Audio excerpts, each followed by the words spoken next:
Alright.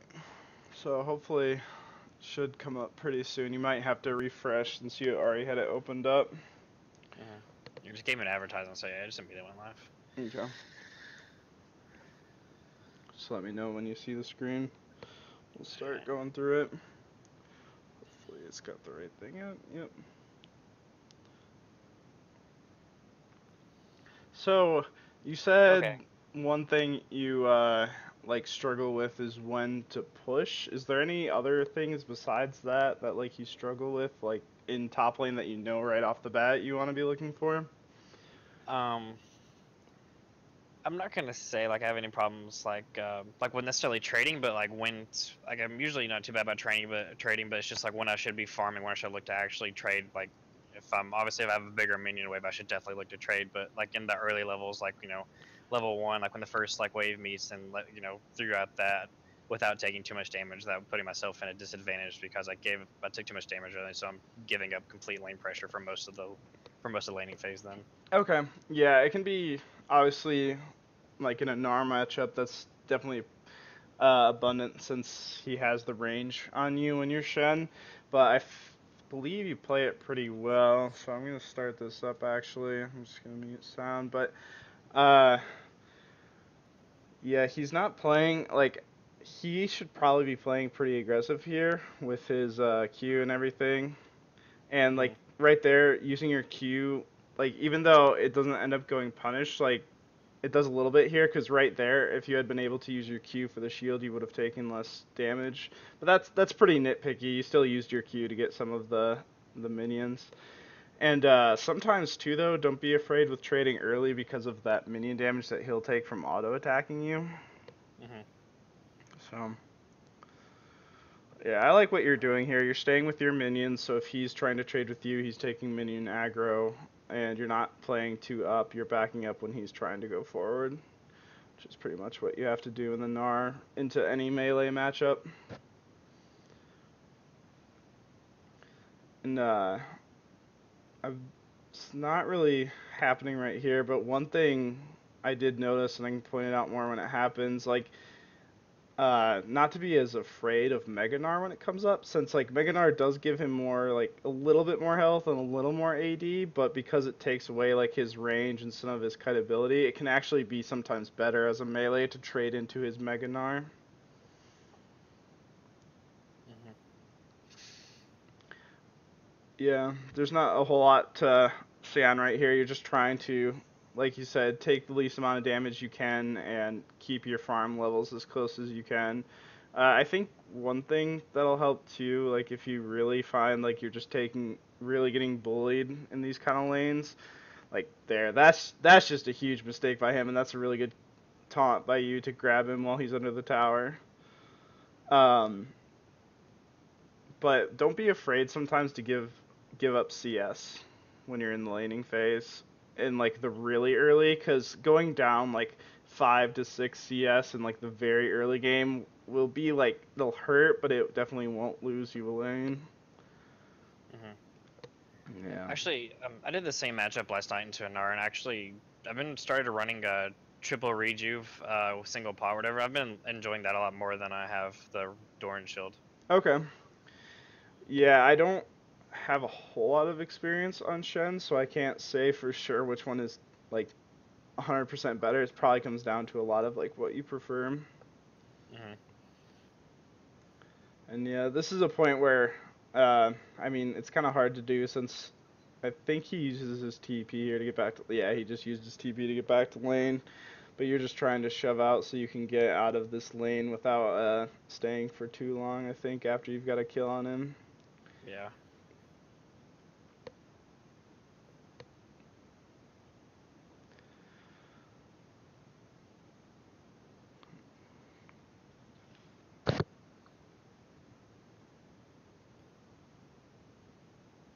Yeah, and obviously against a Gnar, like his E cooldown is very long, so anytime he uses that jump, you can be a lot more aggressive. Yeah. Mm. This is just a little skirmish that you do a good job of responding to. I was actually very surprised you got out of this. It was very close. flash at the last second and hit him with the slow on the Q. I'm actually going to jump a little bit ahead here since you go back and buy.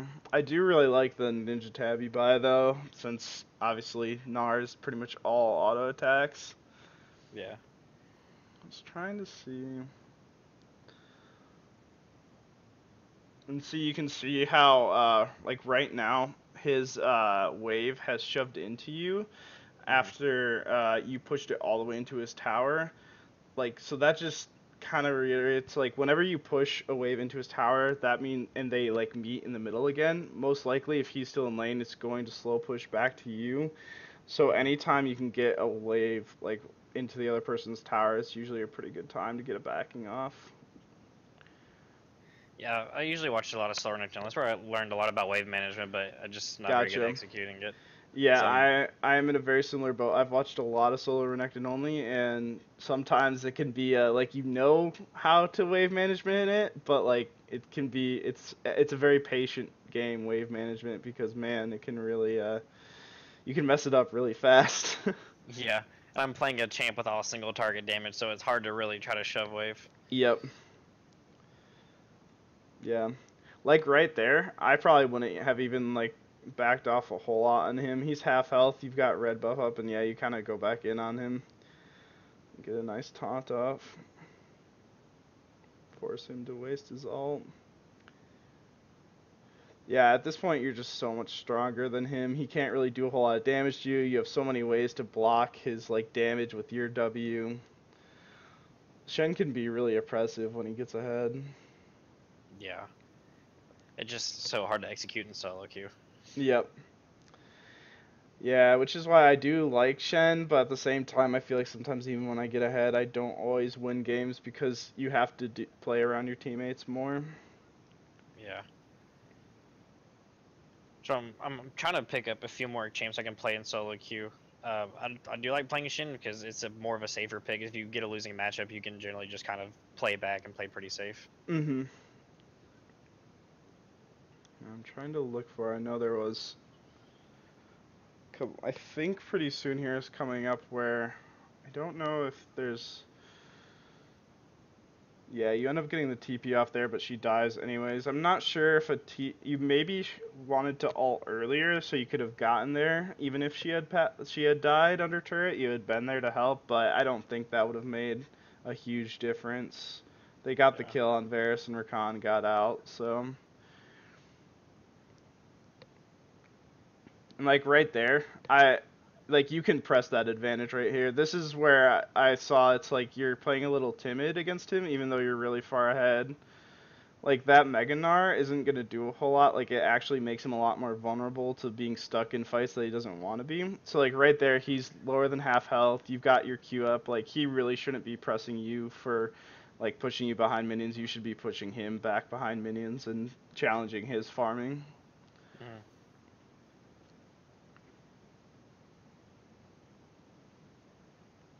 He's got a ward out.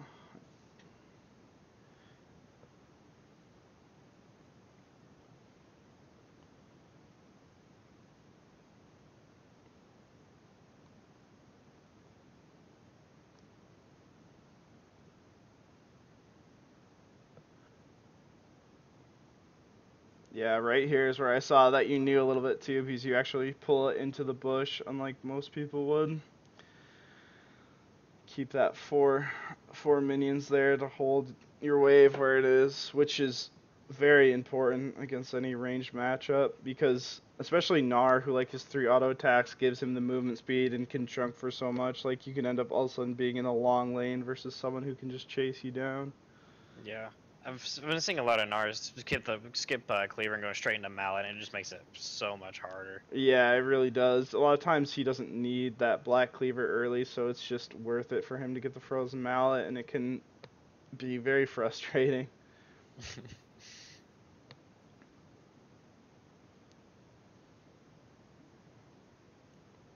Oh.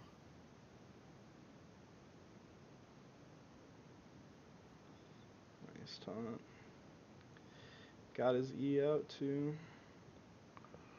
Yeah, he's really. I mean, obviously, because you're so far ahead, he's playing fairly passive, not forcing too much. Here's where I think you could have probably been. Or was this the one? No, it must have been a different fight in bot lane. I thought that this was the one. I thought you could TP earlier, but that fight ended pretty fast. There's one fight where I think that the TP could have been a little bit earlier, but Hmm. I have to wait. Oh, this might be it. Yeah, Gnar's TPing bot right now.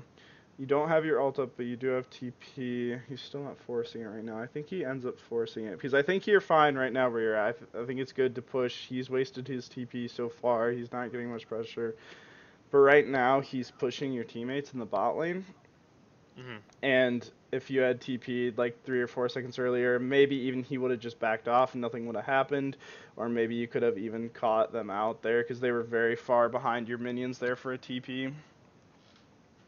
So that's just if like one thing you maybe like want to try to focus on for your next games is just really looking for TPs because another big thing is people will force things and other people don't TP as often. So to use your TP like even in a situation that only gives you a slight advantage could like be a lot better than like not using it because that Gnar he TP'd there way late and he still ended up like getting an advantage for his team even though it wasn't that great of a TP. And then they do end up getting a turret for that. And I think expending either your TP or your ult there to get down there to help with that turret would have been worth it. I think, and I kind of struggle with sometimes too, is like you feel like you really want to save your TP for the perfect time. Sometimes you just got to use it because otherwise it just kind of sits there and you end up not getting much worth out of a summoner spell you took in the early game. So I'd say the only glaring thing out of this laning phase would be like, don't be afraid to use your TP, and um, don't be afraid to trade when you're ahead. You had a couple times you backed off when Gnar was pretty far behind and in mega form, and I think the mega form scared you a little bit at the time. I think King. I think is more worried about all the CC and then not knowing where the jungler was, even though it's a silence. So I mean, he's not going to get a lot of damage off without having a fully charged Q or having a quick way in without burning ult. Yeah, yeah. Yeah, and then right here, a quick thing, I'm going to stop it to go back a little bit. When you go to TP, this is just a little mechanical thing. Right here for this 2 seconds that you're channeling your ultimate, you could be watching your character model because you end up getting hit by a Chana tornado that you maybe could have like it ends up not being a big deal because your team is already like taking out these people and it doesn't really affect how the team fight goes. But say in a different situation you get there and you get Janna tornadoed right away and it stops you from making a key uh, taunt there, like Mm-hmm. that could end up costing something, a team fight, like Tristana dying, and then the rest of the team fight goes poorly because your damage is dead. So that's just a small thing that, like, especially when you knew that Gnar wasn't really pressuring you in your own lane, you could have been watching where you were going to be rather than where you were at. Mm-hmm. I'm same as preached to me about it. I'm still playing camera lock, so it just camera locked me back. Gotcha. Yeah, that's just a small thing to work on. I've really try to preach that getting. I don't think it's like bad to play camera lock like most of the time, but getting used to being able to unlock your camera. And I've seen you do it with like you're looking for TP and looking for Shen ult, but yeah, right there it was a pretty easy time to do it and could have in that situation because your team was ahead it didn't matter, but it could have been a deciding factor in different team fights.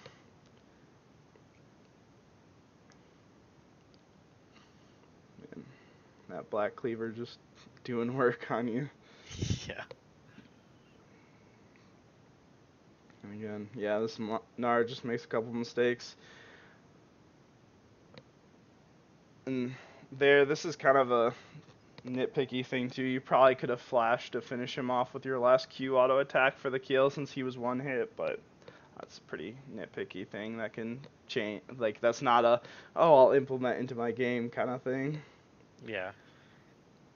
But if gets a kill, it can still be worth it because right now I think he backs, so I think the pressure you got from him being that low is worth it in this situation. But Flash only gets one kill and one pressure, so. Yeah.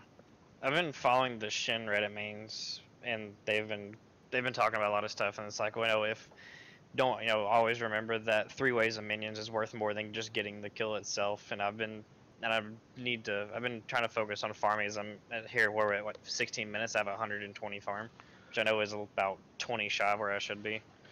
Yeah, and honestly, that's not too bad considering you're a champion that likes to leave lane with your ult and teleport, and you're also playing into a ranged matchup where you technically probably should have been bullied early game and lost some CS early game. So I definitely don't think 120 is bad at 15 minutes. I think that's good if that's what you're focusing. What rank are you? I actually didn't check what rank you are. I'm silver 5 right now, but I was like in my promos a silver 2 and lost, and then sunk back to silver 5. Oh man. Yeah, I really don't think 120 as a top laner in what should be a hard matchup is bad. I don't think you should feel bad about that. I think that most games I do not hit 10 per minute unless it's a farm heavy game. 10 per minute is pretty crazy. And if you're hitting 10 per minute, you'll start and if that's something you want to focus on, you're really serious about climbing, that can really elevate your game really fast cuz you'll start having gold that you never even realized. One thing when I play on my Smurf account that happens a lot is I won't necessarily, because people kind of realize that I'm bullying them early right away, I won't always get kills in lane. But I'll end up, because of wage management, being 50 to 60 CS up on someone, and all of a sudden it feels like you're playing against someone who has 3 to 4 kills even though I have 0. So Yeah. if you really practice that CS and get good at it, that can start to elevate your other games because it's oh, now that I actually have the CS, I have the gold to supplement to try these builds out that I want to do and be in a situation where I'm stronger than people. And when you're stronger, it gives you room to make more mistakes and everything. Yeah, farming was never a mechanic I got to learn because I'm a support main. Just from last season and most of the beginning of this season, I played support and I played Thresh, who already has a hard time trying to farm with Relic Shield. Mhm. So I just never got to actually learn how to farm. Gotcha.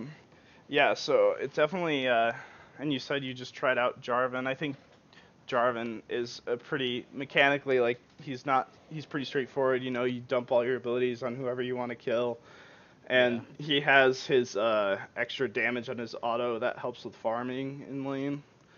So I think he's a good champion if you want to learn him. And Shen, even though can be hard to rely on your teammates, I really do preach if you are willing to give up some advantages in your own lane to give advantage to your teammates, and if they're farther ahead, they're more likely to play well, and if you can have a calm mind while you're playing and keep it together even when you're behind, giving you're okay to take that disadvantage in just your lane to give your team the advantage. I mean, I play Shen, so winning lane doesn't just exist. Very true. Very true. So, is there any other things that you really have questions about? Um, I know it's hard to cover a lot, especially with going over just one clip. Yeah, see, that was just an actual inconvenience where I got a chance to kill him in lane, and then he spent 5 minutes down in bot lane, so that really helped me just kind of stay ahead. I mean, Right. I wish I would have had. I don't really have one. I'm gonna scroll through quick see if I actually have anything, but I don't think I have one over where I'm just getting shit on in lane. Yeah. So how about we can do a follow up? So think about some of the things that we talked about, and in the next couple days while you're playing, maybe because Plays TV just keeps all your games, right? Yeah, I actually have one we played last night as a 5v5 and for Vantage. I was playing Galio, but it's not something I play very often. So that Yeah. wouldn't actually do any justice here. Okay. So, yeah, how about in like another like let's keep in touch on Discord in another like 2 or 3 days if you get a clip like, hey, here's like legitimately this top lane I don't really know went wrong and why I was losing here. Yeah. And that can really help me. I can pick that apart and be like, okay, here's where like you made this mistake that put you behind and they made this play on you that like and here's an opportunity where if you had capitalized on it, you could have got back into this lane. So yeah, does that sound good to you? Yeah, that's fine. Awesome, man. All right, well, it's Excuse been me. super awesome talking. I think just in the next couple of days, focus on early TPs. Like, really try to make TPs in the early game that help other lanes. Hmm. And what was the other thing is focus on that farm. Like, you're already doing like 124 at 15 minutes as like a silver player. Like, you're already above probably most silver players for farming. But the more you practice it, the better you get. You know, obviously that is a key part of this game. Yeah. Cool, man. Thanks so much, man. Yeah, no problem. Have a good night. You too, buddy. Later.